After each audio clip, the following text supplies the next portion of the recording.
Xin chào quý vị và các bạn đã trở lại với hành trình của Hơi thở Việt Nam. Trong chuyến hành trình trở về với cố đô Huế lần này, chúng ta đã cùng đi qua những mảnh ghép vô cùng đặc biệt của vùng đất thần kinh. Đó là những ngày tĩnh lặng và linh thiêng khi cả thành phố cùng thắp nén tâm hương trong lễ cúng âm hồn tưởng niệm ngày thất thủ kinh đô năm 1885. Và cả một buổi sáng tinh sương đầy trải nghiệm tại chợ Làng Chuồng, nơi chúng ta đã cùng thức dậy với những người dân Đầm Phá để cùng thưởng thức món bánh xèo cá kình độc nhất vô nhị. Nếu bạn đã vô tình bỏ lỡ những thước phim đông đầy cảm xúc ấy, hãy dành chút thời gian để xem lại trên kênh Hơi thở Việt Nam nhé. Đường link chúng tôi đã để sẵn ngay phía dưới phần mô tả. Trong video này, Hơi thở Việt Nam sẽ dẫn lối các bạn đến một không gian rất khác. Không nằm ngoài vùng ngoại ô, cũng không mang dáng vẻ của một ngôi chợ du lịch sầm uất như chợ Đông Ba.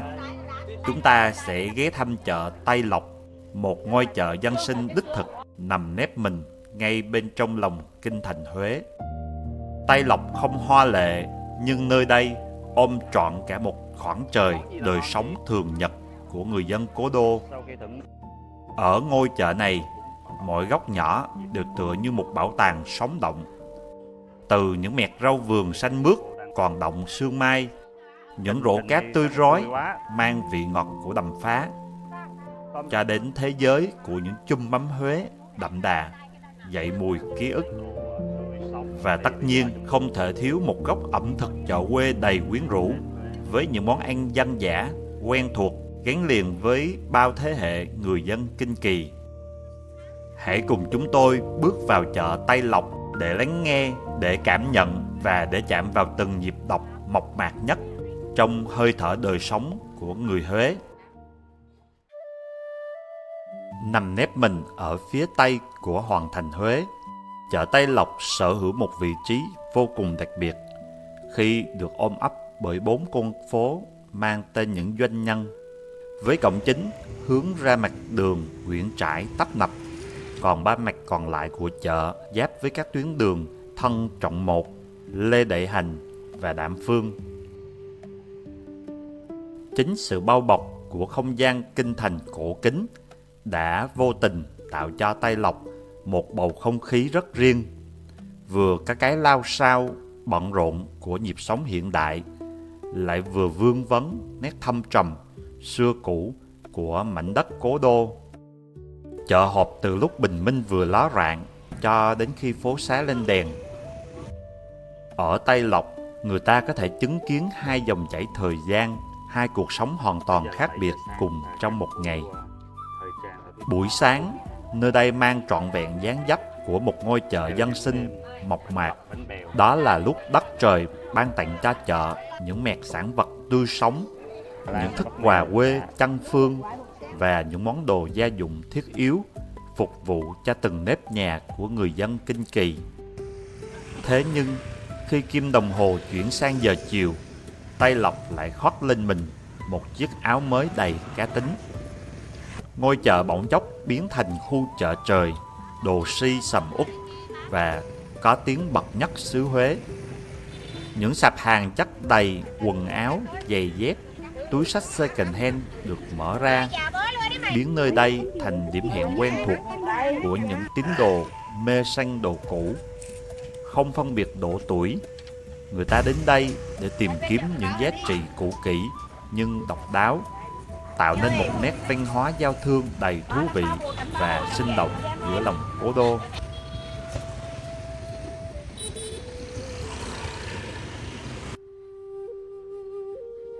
Nếu có ai đó hỏi điều gì giữ chân người ta ở lại với chợ Tây Lộc lâu nhất trong một buổi sáng sớm mai, câu trả lời chắc chắn là ở hương vị ẩm thực. Ngay từ ngoài khuôn viên, một thế giới quà vặt đầy quyến rũ đã sẵn sàng chào đón bất kỳ chiếc bụng đói nào. Chúng tôi thong thả dạo bước sâu vào phía trong lòng chợ. Không gian bỗng chốc dịu lại bởi sắc xanh của những mẹt rau vườn rau đồng tươi rói, vừa được các các mẹ thu hái từ sáng sớm. Càng đi sâu, hơi thở dân sinh càng hiện lên rõ nét và sinh động. Đây là hàng đồ tươi sống, với những khay cá kình, cá dìa mập mạp cùng với rổ tôm đất tươi rói, được đánh bắt từ hệ đầm phá Tam Giang, mang theo vị ngọt mặn mòi, nguyên bản của dòng nước quê hương vào lòng chợ sáng. Mỗi bước chân qua một gian hàng là một lần chúng ta được chạm vào mạch ngầm của cuộc sống mộc mạc, nơi những giá trị bình dị nhất luôn được nâng niu và gìn giữ. Cũng như bao ngôi chợ dân sinh khác ở Việt Nam, chợ Tây Lộc mở ra một thế giới đầy màu sắc của nông sản địa phương. Nhưng phải quan sát thật kỹ, người ta mới nhận ra những nét đặc trưng không thể trộn lẫn của mảnh đất xứ Huế. Bắt đầu từ hàng rau củ, nơi các chị tiểu thương vừa trò chuyện rộn ràng, tay lại vừa thoăn thoắt bào cà rốt, tước từng sợi rau muống hay gọt từng vỏ trái vả. Bên cạnh là những rổ chuối chát, ớt xanh cây nồng, thì trái vả chính là một dấu ấn độc bản. Thứ trái cây có vị chát nhẹ, thanh tao ấy lại kết hợp với mắm Huế, lại tạo nên một sự cân bằng vị giác đến lạ kỳ. Ngay cạnh hàng rau, mùa này Huế đang vào mùa sen nở rộ, nên những gánh hạt ngũ cốc lại ngập tràn hạt sen tươi, trắng ngần và những củ sen mộc mạc, món quà thanh mát mà đất trời ban tặng cho những ngày hè cố đô. Và có một góc nhỏ, dung dị nhưng chứa đựng cả câu chuyện lịch sử linh thiêng của kinh thành. Đó là những mẹt đồ củ luộc chín, từ củ lan, củ mì cho đến đậu phộng luộc. Người Huế mua những thức quà giản dị này về, trước là để dâng cúng hương hồn những người đã ngã xuống trong sự kiện thất thủ kinh đô năm 1885, một nét văn hóa tâm linh đầy trắc ẩn của người dân nơi đây. Bên này thì cô đang làm rời hàng rau vườn và sen hạ, đây bước là chân mâm ta ngũ cốc, lại bị níu hạt giữ sen, đậu nành. bởi những mùi hương mạnh mẽ và đậm đà hơn của đất đai và sông ngòi. Đầu tiên là hàng đồ khô với tỏi, nghệ tươi và đặc biệt là củ nén, loại gia vị nhỏ bé nhưng mang hương vị thơm nồng nàn, linh hồn không thể thiếu trong những món ăn của người dân xứ Huế, xứ Quảng. Rồi tới hàng của chị Huyền nha, mọi người mua Nhưng mắm có lẽ linh hồn mắm giữ của chị lửa nha. cho toàn bộ ngôi chợ này chính là hàng mắm Huế, Mắm cà rò một làn mua hương đi em. ngào ngạt, Dạ. đậm đà đặc trưng Mắm cá của rò, mắm Đây, rò, mắm tôm chua mắm to. ruốc, mắm cá, Sáng đi chưa kết hợp làm đây, cùng đây những mắm củ tôm dưa cà pháo, dưa leo óng ánh, mở màn. đây mắm Chỉ như cần chị, em nhìn mua những một làn một mắm lắm ngàn sánh ấy. quyện Một ấy, đặc. người ta đã Nhiều nghĩ lắm ngay đấy. đến một bát cơm nóng hổi Dân khô giữa ngó những chị ngày để mưa. từ đi. này cả hàng dưa giá, gỏi ghém. Cạnh hàng mắm Miền Trung thì không thể là những khay rau muối chua, loại dưa muối. nét biến tấu hài hòa từ bàn tay của người phụ nữ miền Trung. Từ cải chua, dưa giá quen thuộc cho đến những món ăn dân dã, độc đáo như dưa hường muối, dưa môn hay cả dưa nưa. Phần măng non của cây nưa được muối chua vừa vặn. Từng ấy món thôi, nhưng nhìn vào là thấy cả một mâm cơm gia đình miền Trung nữa. đầy chất chiêu, đưa cơm và đông đầy tình Video nghĩa. giới thiệu chợ Tây Lộc.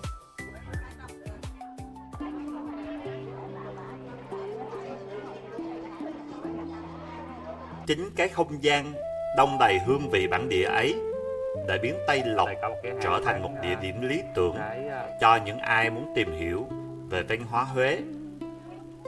Nhiều du khách trong và ngoài nước đã chọn nơi đây để len lỏi qua từng lối nhỏ. Ở phía trên chợ thì cũng Có người mua chút trái cây, có người chợ chỉ lặng lẽ ngắm nhìn, nhưng trên môi ai cũng rạng rỡ nụ cười. Chúng tôi cầm máy ghi hình, mở lời xin chụp ảnh và nhận lại được sự tiếp đón niềm nở, hiếu khách của các chị tiểu thương, dù chúng tôi chưa kịp mở hàng món gì. Chị.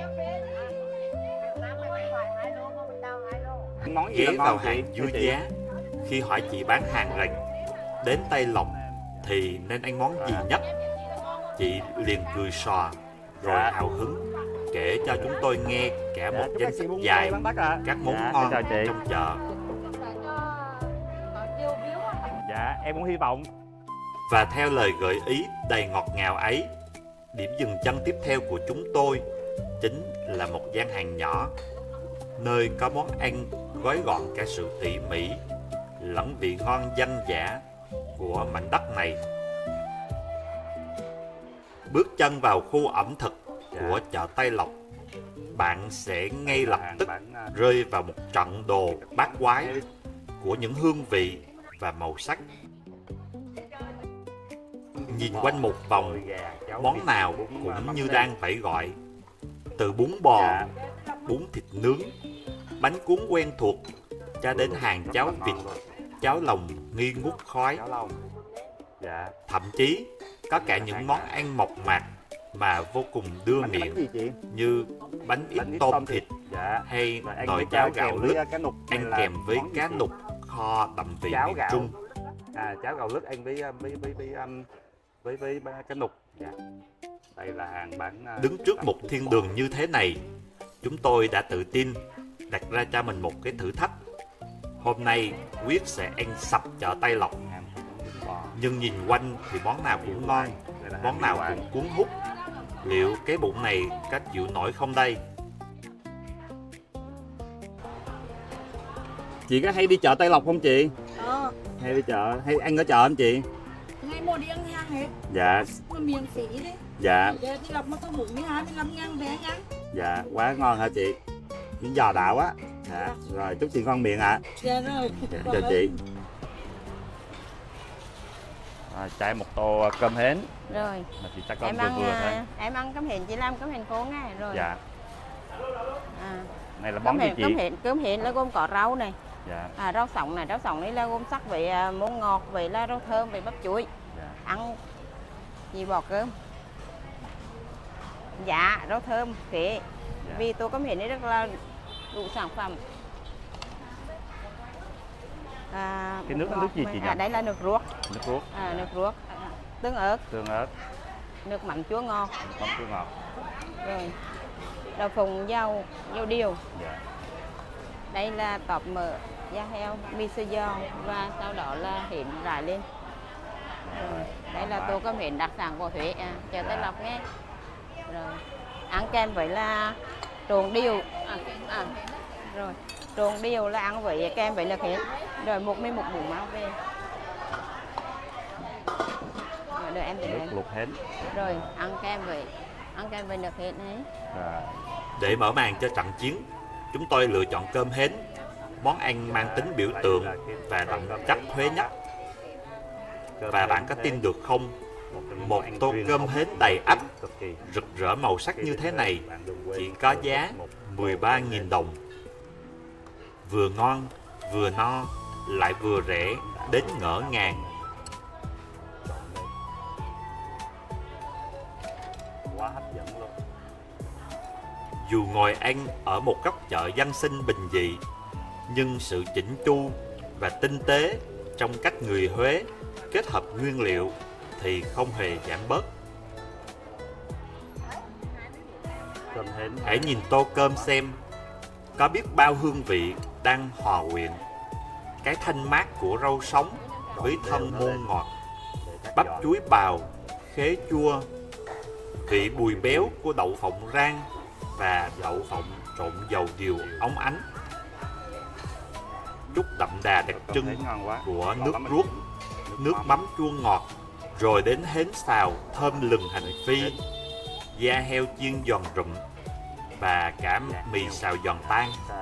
gia vị, Tất cả trộn đều lên, mắm. ăn kèm với một chén nước hến ngọt thanh, nóng hổi. Dạ.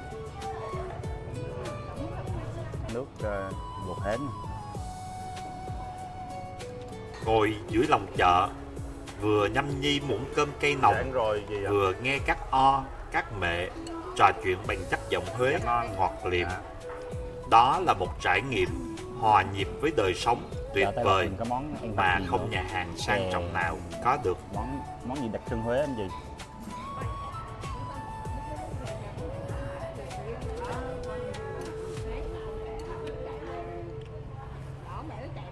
Thế nhưng đời không như là mơ, và người tính thì không bằng cái sức chứa của cái bụng. Chỉ mới giải quyết được một phần cơm hến khô thôi mà chúng tôi đã no căng cả bụng, hoàn toàn bất lực trước việc đặt thêm món ăn thứ hai. Vậy là mục tiêu to lớn ban đầu, cái thử thách ăn sập chợ Tây Lộc do chính mình tự đề ra, đã chính thức phá sản một cách nhanh chóng.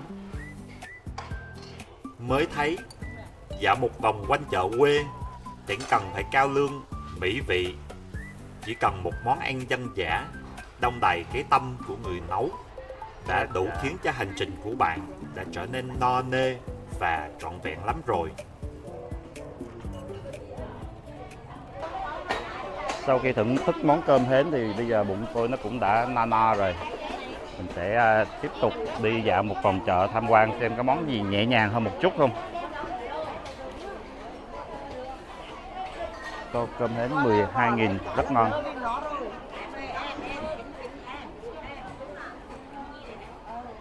Mắm Huế thì cực kỳ nổi tiếng rồi. Rồi. Dạ, hàng mình Đây. tên gì chị? Chị Duyên bằng mắm. Chị Duyên mắm chị chợ Duyên Tây bán Lộc. mắm. Chợ Chợ Tây Lộc nha. Rồi chị giới thiệu giùm em hàng mình là có những loại mắm gì ạ? Ở đây mắm cà rò đâu mua đấy em. Dạ, Cà rò. mắm cá rò, Đây mắm tôm chua to. tôm chua to. Sáng đi chia làm đây mắm tôm chua giò. Mắm đến cả cơm. Cả cơm mắm Huế, ruột Huế, ruột Thuận An Huế mình. Thuận An, Ruột Đà Nẵng, ruột lời ngon nhất. Dạ, Mắm nêm mà da mình làm mà chia bỏ hiệu này. dạ. Còn bên này là mắm cá Mắm chua cà. ngọt, mắm dưa đu khô, Dạ. nước mắm ruốc. Nước Bên mắm này mắm ruốc đó. Rồi. Còn đây là những tương ớt rim nhà làm. Dạ. Chỉ cái loại mắm chi. Đây mắm đi thì em vô hộp đi 45.000 đấy. Tôm đặc, tôm chua ngon lắm.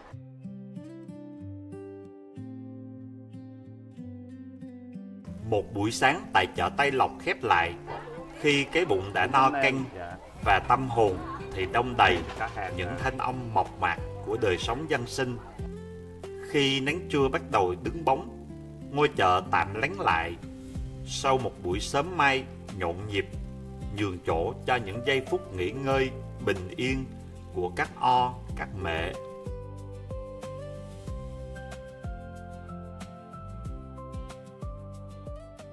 Thế nhưng, như chúng tôi đã bật mí ở đầu video, Tây Lộc không chỉ có vậy. Ngôi chợ này là một thực thể sống động với hai cuộc đời hoàn toàn khác biệt trong cùng một ngày. Chỉ sau vài tiếng đồng hồ tạm lắng lại để nghỉ ngơi giữa trưa, chợ Tây Lộc đã bắt đầu có một cú lột xác đầy kinh ngạc.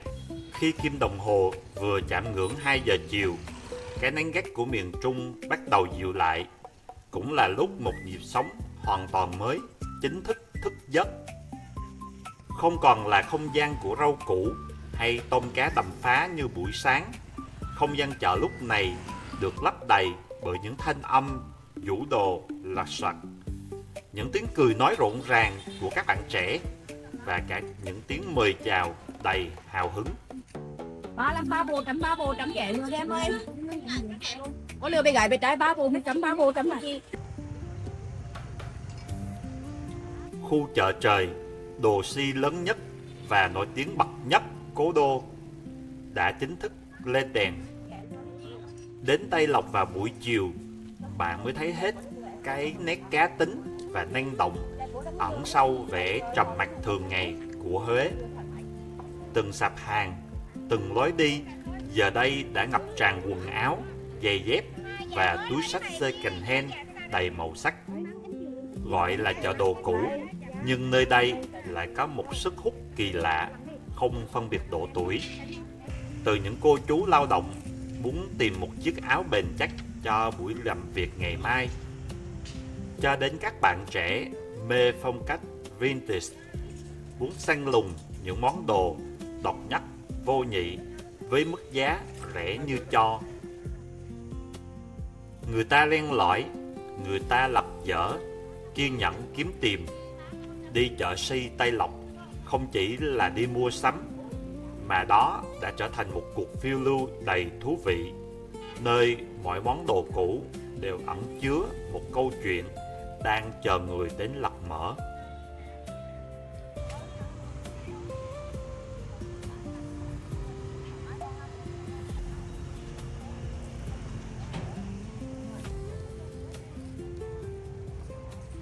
Nhưng mà nói đi thì cũng phải nói lại, giống như phần lớn những tâm hồn ăn uống khi đến chợ Tây Lộc. Dạo chợ ngắm đồ Si đôi khi chỉ là một cái cớ, còn việc xà vào các cánh quà vặt buổi chiều mới chính là mục đích chính.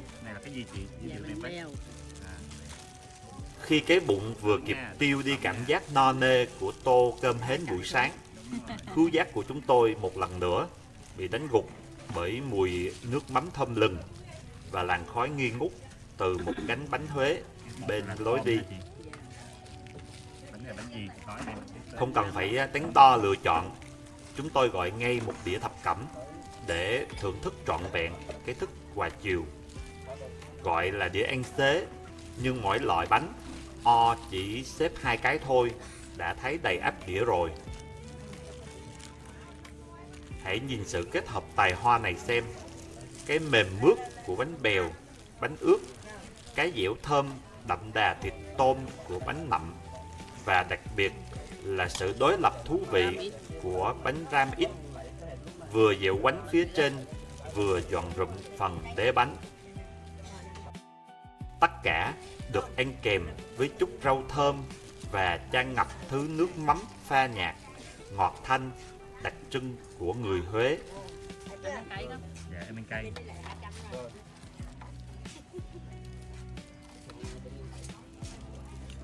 Cảm ơn chị.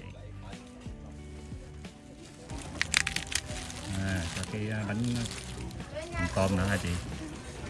Ngon quá. Bạn gì ăn chị? Và bạn trong cái lắm nữa nữa. Rồi cầm gì đó. Thấy toàn thân em không?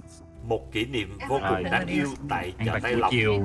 đó là khi thấy chúng tôi Dạ. vừa ăn Thì lui vừa lên máy lóc lại ngóng xíu. tự quay. Đúng rồi. Ăn vặt Chị ở chủ chợ. hàng bán bánh đã Ăn vặt không buổi ngần chiều. ngại đảm nhận vai trò cameraman bất đắc dĩ.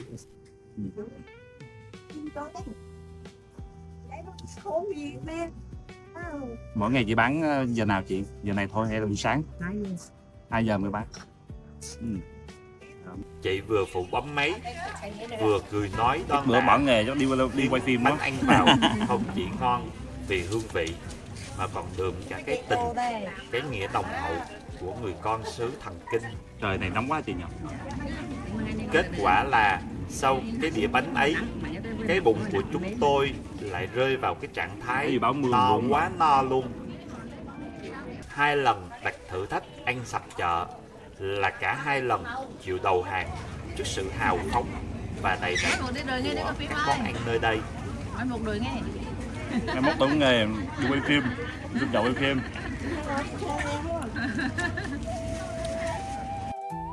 Một ngày trọn vẹn từ sáng đến chiều tại chợ Tây Lộc đã khép lại như thế. Một ngôi chợ không chỉ nuôi dưỡng người dân cố đô bằng sản vật rau vườn, cá phá, mắm sông, mà còn sưởi ấm lòng những người lữ khách bằng nụ cười niềm nở và tình người dung dị. Món gì là ngon chị? Theo chị. Cảm ơn các các mẹ, cảm ơn Tây Lộc đã cho hơi thở Việt Nam một ngày đông đầy dư vị. Cảm ơn các bạn đã đồng hành cùng chúng tôi đến những phút giây này. Hãy bấm theo dõi kênh để không bỏ lỡ những hành trình tiếp theo của Hơi thở Việt Nam nhé. Xin chào và hẹn gặp lại.